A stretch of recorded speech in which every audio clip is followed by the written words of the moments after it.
నమస్కారం. ప్రతిధ్వని కార్యక్రమానికి స్వాగతం. ఐసీసీ ప్రపంచ కప్ క్రికెట్లో భారత జైత్రయాత్రకు బ్రేక్ పడింది. అభిమానుల అంచనాలు తలకిందులయ్యాయి. ధోనీ సేనపై ఆసీస్ దే పైచేయి అయింది. సొంత గడ్డలో ఆస్ట్రేలియా ఆటగాళ్లు చెలరేగిపోయారు. ఒత్తిడికి లోనైన భారత జట్టు ఇంటి ముఖం పట్టింది. ఈరోజు మన బౌలర్లు తేలిపోయారు. బ్యాట్స్మెన్లు మెరుపులు మెరిపించలేకపోయారు. మొత్తంగా మన జట్టుకు సెమీఫైనల్లో అదృష్టం వెక్కిరించింది. ఈ నేపథ్యంలో సెమీఫైనల్లో భారత్ జట్టు ఓటమికి దారితీసిన పరిస్థితులు ఏమిటి, ఆస్ట్రేలియా విజయానికి కారణాలేమిటన్న అంశాలపై ప్రతిధ్వని చర్చను చేపట్టింది. చర్చలో పాల్గొంటున్న ప్రముఖులు రేగళ్ల సంతోష్ కుమార్ గారు, సీనియర్ క్రీడా పాత్రికేయులు కిషోర్ రాంభట్ల గారు, క్రికెట్ విశ్లేషకులు రామ్ ప్రసాద్ గారు, క్రికెట్ విశ్లేషకులు ఎస్ అనిల్ రెడ్డి గారు, క్రికెట్ విశ్లేషకులు.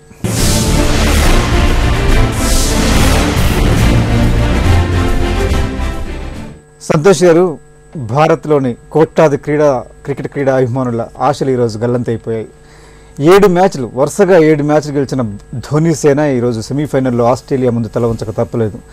భారత్ జట్టు ఓటమికి దారితీసిన పరిస్థితులు ఏంటి? ఈ పరాభవాన్ని భారత క్రికెట్ క్రీడా అభిమానులు ఏ విధంగా చూస్తున్నారంటారు? సెమీఫైనల్కు వచ్చినందుకు సంతోషించాలా, ఫైనల్లోకి వెళ్ళినందుకు బాధపడాలా? ఒక చిత్రమైన పరిస్థితి. ఎందుకంటే వరల్డ్ కప్కు ముందు భారత్ జట్టు వరల్డ్ కప్ గెలుస్తుందని ఎవరు ఊహించలేదు. అయినా కానీ భారత జట్టు చాలా బాగా ఆడుకుంటూ సెమీఫైనల్ దాకా వచ్చింది. అందరి అంచనాలను అక్కడ కూడా మార్చుకుంటే అట్లా ఆశలు రేకెత్తించి సెమీఫైనల్లో ఓడిపోయారు. సో దాన్ని ఆ రకంగా తీసుకున్నప్పుడు సెమీఫైనల్ దాకా చేరారు అని అనుకున్నది ఒక రకంగా మనం సంతృప్తి చెందాల్సిన విషయం. సరే, సహజంగానే మనం సెమీఫైనల్ దాకా వచ్చినప్పుడు ఫైనల్ కూడా చేరుతాం, కప్పు గెలవాలన్నటువంటి ఆశ ఉండడం సహజం. కానీ నాకు ఇవాళ మ్యాచ్ చూసిన తర్వాత 1983 వరల్డ్ కప్ తర్వాత రిచర్డ్స్ అన్న ఒక మాట జ్ఞాపకం వస్తుంది. అది పోలిక కరెక్టో కాదో నాకు తెలియదు, కానీ మనం ఆ ఫైనల్లో 183కి మనం ఆల్అౌట్ చేస్తారు. చేసిన తర్వాత వెస్టిండీస్ చేజింగ్కి వస్తుంది. అది కూడా చేయలేదు, వాళ్ళు చేయలేకపోతారు. ఆ తర్వాత ఏమంటాడంటే, ఇండియాను 183కి ఆల్అౌట్ చేయడం వల్ల మేము తప్పు చేసాము, అదే 250 ఉంటే మేము గెలిచేవాళ్ళేమో అంటాడు. మేబీ ఇవాళ పరిస్థితి కూడా అట్లానేమో. ఎందుకంటే ఆస్ట్రేలియా మొదల్లో ఆడినటువంటి ఆట తీరు చూస్తే వాళ్ళు 400 దరిదాపుల్లో చేరేటట్టుగా కనబడ్డారు. అట్లాంటిది ఏకంగా చాలా తక్కువ స్కోర్కు కట్టడి చేసినట్టుగా కనబడేసరికి ఒక రకంగా భారత జట్టులో ఒక రకమైనటువంటి ఆత్మవిశ్వాసం అది అతిగా మారిందేమో అని అనిపించింది నాకు. దానివల్ల బహుశా 350 దాటి ఉండుంటే ఆస్ట్రేలియా ఒకవేళ మన వాళ్ళు జాగ్రత్తగా ఆడి ఉండేవాళ్ళేమో. అది తక్కువలోనే అనుకున్న దానికంటే వాళ్ళు నిజానికి చూసుకుంటే ఇప్పుడు 32 ఓవర్లకు 167 ఉన్నటువంటి ఆస్ట్రేలియా స్కోరు 37 ఓవర్కి వచ్చేసరికి 232కి వచ్చింది. అదే 13 ఓవర్లకు ముందు 232కు ఉన్నవాళ్ళు అంటే 50 ఓవర్ల కల్లా దాదాపుగా 380-400 దాకా చేరుకునేటువంటి దశ. అట్లాంటి దాన్ని బాగా కట్టడి చేశాం. నిజానికి అద్భుతంగా మన బౌలర్లను ఆ విషయంలో మెచ్చుకోవాల్సిందే. బహుశా ఆ కట్టడి చేసినటువంటి విధానం చూసో మరి లేదంటే ఆస్ట్రేలియా ఆడిన తీరుని చూసి మన వాళ్ళు ఒక రకమైనటువంటి ఆత్మవిశ్వాసం కొద్దిగా అతిగా మారి దెబ్బతిన్నామేమో అనిపించింది. ఎందుకంటే వాళ్ళు లాస్ట్లో చివర్లో చేసినటువంటి తప్పిదాలని మనం మొదట్లోనే చేసాం. ఈ మ్యాచ్లో అంతగా రాణించలేకపోతున్న జడేజాను పక్కన పెట్టి భువిని కానీ బిన్నిని కానీ తీసుకునే నిర్ణయాన్ని ధోని ఎందుకు చేయలేకపోయాడంటారు? అంటే అది ఎప్పుడు ఇఫ్స్ అండ్ బర్డ్స్ ఉంటూనే ఉంటాయండి. ఆయన ఉంటే బాగుండేదా, ఈయన ఉంటే బాగుండేదా, ఈయన బదులు ఆయన ఉంటే బాగుండేదా అనేది ఉంటుంది.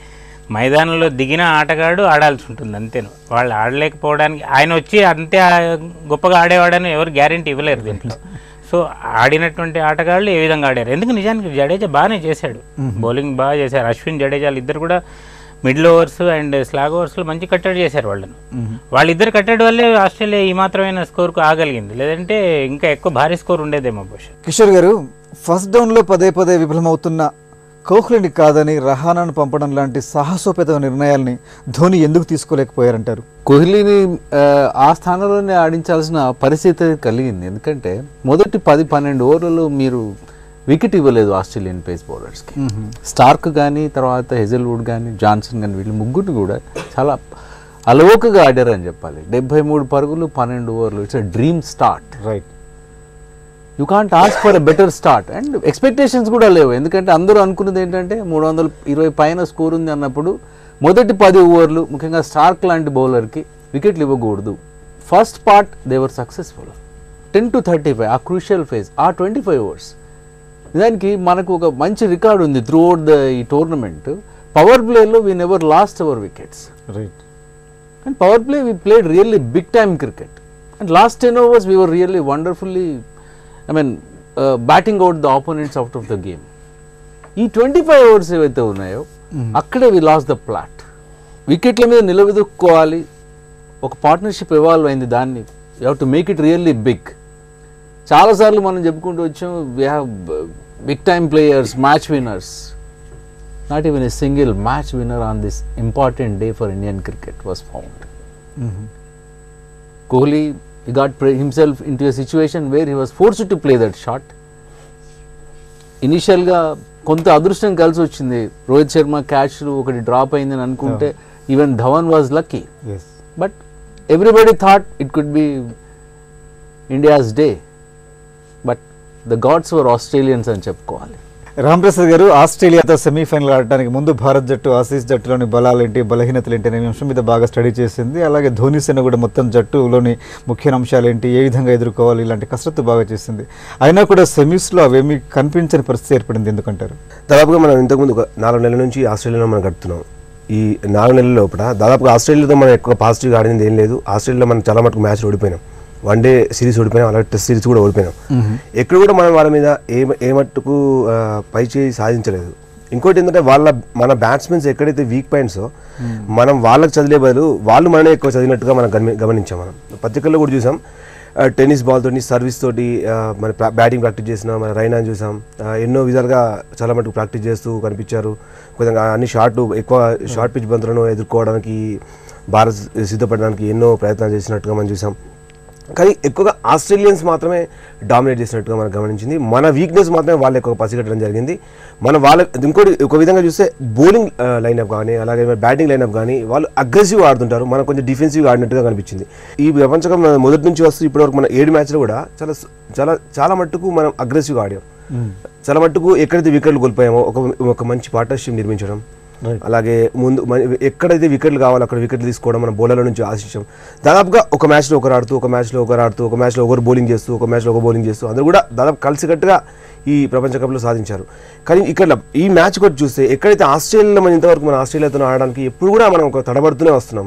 మన వాళ్ళ మీద ఎక్కువగా పైచేసి సాధించిన విషయాలు మాత్రం ఎక్కువ లేదు. కొంచెం చూస్తే ఒక 2-3 క్యాచ్ వాళ్ళు డ్రాప్ చేసి ఉండొచ్చు, కానీ చాలా మటుకు మైదానంలో మాత్రం వాళ్ళదే పెద్ద పాత్ర, వాళ్ళదే ఆధిక్యం కనిపించింది.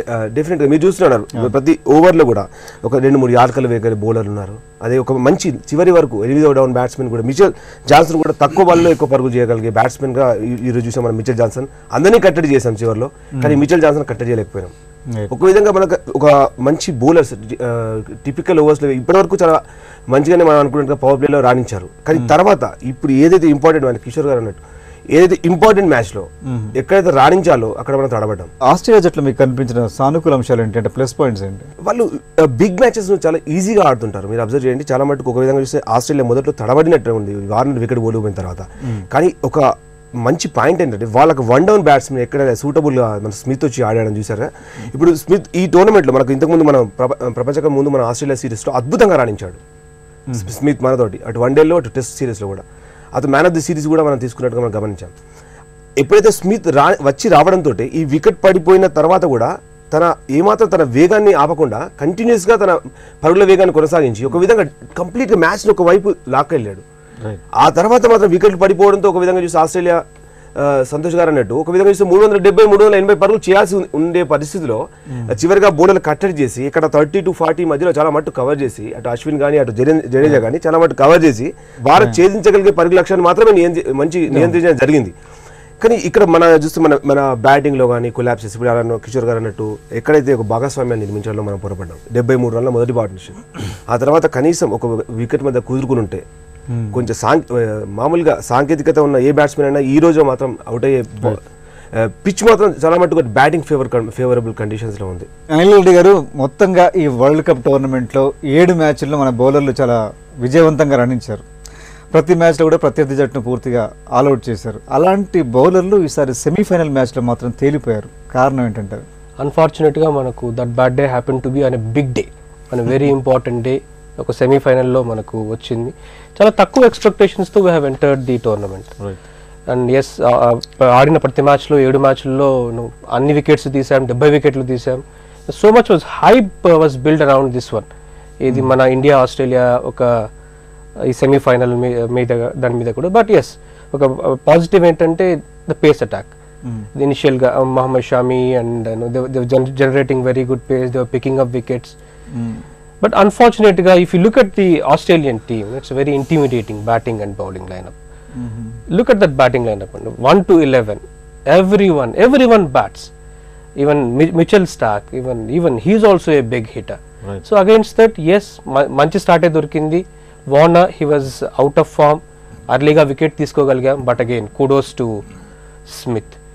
Nets లో ప్రాక్టీస్ చేస్తున్నట్లుగా వచ్చి ఆడాడు. He was shimming down the wicket, he was coming down the track. That beautiful footwork. ఇవన్నీ కూడా ఒక రిథమ్, బౌలర్స్ కి ఒక రిథమ్ లో సెటిల్ అవ్వడానికి అతను అసలు అవకాశం కూడా ఇవ్వలేదు. స్టీవెన్ స్మిత్ చాలా అలవోకగా ఆడాడు, చాలా బ్యూటిఫుల్ గా ఆడాడు, ఇన్నింగ్స్ కన్స్ట్రక్ట్ చేశాడు. Around him the innings was constructed. Nearly 38 over వరకు he has carried that responsibility. Even ఒక ఫామ్ లో లేని ఆరోన్ ఫించ్ ని కూడా ఫామ్ లోకి తీసుకొని వచ్చాడు. ఆరోన్ ఫించ్ ఒక స్క్రాచీ ఇన్నింగ్స్ ఆడాడు, బట్ అగైన్ ఒక బ్యాడ్ డే మన బౌలర్స్ కి. ఎవ్రీథింగ్ వాజ్ బిల్ట్ అరౌండ్ మనకు అశ్విన్. ఇట్స్ సిడ్నీ అంటే ఒక స్పిన్ వికెట్, ఒక టర్నర్ ఉంటుంది అని చెప్పి ఒక ఎవ్రీథింగ్ మన ఇండియన్ స్పిన్నర్స్ చుట్టూ ఒక హైప్ లా క్రియేట్ అయింది. But again Ashwin and Jadeja they were good. Wickets తీయగలుగుంటే అది ఇంకా దట్ వుడ్ హావ్ బీన్ మనకు ఇంకా లాభసాటిగా ఉండేది.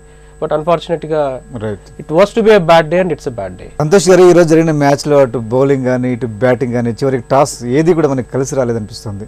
సెమీస్ దాకా మన టీం అంతా కూడా చాలా అద్భుతాలు సృష్టించింది. అటు టాప్ ఆర్డర్ బ్యాట్స్మెన్ కావచ్చు, బౌలర్స్ కావచ్చు, కానీ వాళ్ళంతా కూడా సెమీస్లో ఒక్కసారిగా తేలిపోయినట్టు కనిపించింది. ఎందుకంటారు? ఇవాళ మ్యాచ్లో నిజానికి మొదట్లో కొన్ని అంశాలు కలిసి రాలేదండి భారత జట్టుకు, కానీ ఆ తర్వాత కలిసి వచ్చాయి. ఆ వచ్చిన వాటిని అదృష్టంగా మలుచుకోవడంలో భారత జట్టు విఫలమైంది. ముఖ్యంగా టాస్ కోల్పోయి ఉండొచ్చు, కానీ టాస్ కోల్పోయిన తర్వాత ఇమీడియట్ బ్రేక్ త్రూ అయితే దొరికింది మనకు వార్నర్ రూపంలో. ఆ తర్వాత మళ్ళీ ఆ మొమెంటంను మనం కంటిన్యూ చేయలేకపోయాం మన బౌలర్లు, అదొకటి. చివరిలో వాళ్ళని కట్టడి చేయగలిగాం, అదొక మంచి ప్లస్ పాయింట్ తీసుకుంటే. బ్యాటింగ్కి వచ్చేసరికి ఫస్ట్లోనే మనకు ఇద్దరు అవుట్ అయ్యే ప్రమాదం నుంచి తప్పించుకున్నారు. ఆ అవకాశాన్ని అదృష్టంగా మలుచుకోవాల్సినటువంటి అవకాశం ఉంది మనకు, దాన్ని మలుచుకోలేకపోయాం. అక్కడ జాగ్రత్తగా ఆడాలి. ఇప్పుడు స్మిత్ ఏదైతే ఆడాడో ఆ ఆటను మనం ఆడాల్సింది. నిజంగా పెద్దగా తొందరపడాల్సింది కూడా ఏం లేదు అక్కడ. అప్పటికి మంచి స్కోర్ వచ్చేసింది ఆల్రెడీ ఇనిషియల్ స్టేజెస్లో. ఆ తర్వాత నింపాదిగా ఆడేటటువంటి సమయస్ఫూర్తి ఉండాలి అక్కడ. ఆ సమయస్ఫూర్తి భారత జట్టులో లోపించింది. అందుకే నాకు అనిపించింది ఏంటంటే, ఆస్ట్రేలియా గెలిచిందనే కంటే కూడా ఇండియా ఓడిపోయింది ఈ మ్యాచ్ను, తనంతట తాను ఓడిపోయింది. ఆ సమయస్ఫూర్తి లోపించింది. పరిస్థితికి తగ్గట్టుగా ఆడాల్సినటువంటి తీరులో ఆడలేదు వాళ్ళు అసలు. అది చాలా ఒక పెద్ద లోపం. అండ్ ఇన్ని రోజులు గెలుచుకుంటూ వచ్చినటువంటి అన్ని మ్యాచ్లలో కూడా ఒక సెంచరీ పార్ట్నర్షిప్ అంటూ ఒకటి ఉంది, మంచి పార్ట్నర్షిప్స్ ఉన్నాయి. అది వాళ్ళు లేదు, ఎక్కడ మీకు పార్ట్నర్షిప్ కనబడట్లేదు అసలు. అది పెద్ద లోపం కదా అసలు. అండ్ భారీ టార్గెట్ ఏం కాదు, లక్ష్యం కూడా ఛేదించగలిగినటువంటి లక్ష్యం ఉన్నప్పుడు తొందరపడాల్సిన అవసరం లేదు. మీకు కోహ్లీ వికెట్ చూస్తే అసలు ఏం ఫుట్ వర్కే లేదు కోహ్లీ దాంట్లో, మరీ దారుణంగా ఆడాడు అసలు. కిషోర్ గారు, నిజానికి సెమీస్ దాకా అజయ్ జట్టుగా ఉన్న భారత్ జట్టులో ఈ సెమీస్ కోసం ఎలాంటి మార్పు చేర్పులు చేయకపోవడం కూడా ఒక లోపంగా కనిపిస్తుందా? టీంలో ఏదన్నా చేంజెస్ చేసి ఉంటే బాగుండేదని అభిప్రాయం ఉంది, మీకు కనిపిస్తుందా? టీంలో చేంజెస్ చేయాల్సిన అవసరం లేదు. ఎందుకంటే ఈ టీమే, ఈ బౌలర్లే, 70 వికెట్లు సాధించిన బౌలర్లు వీళ్ళే, అద్భుతంగా బ్యాటింగ్ చేస్తూ వారే వా అని అనిపించుకున్న బ్యాట్స్మెన్ వీళ్ళే, అక్రోబాటిక్ ఫీల్డింగ్ చేసి మన వాళ్ళు అద్భుతంగా ఫీల్డింగ్ చేస్తున్నారని అనిపించుకున్నారు.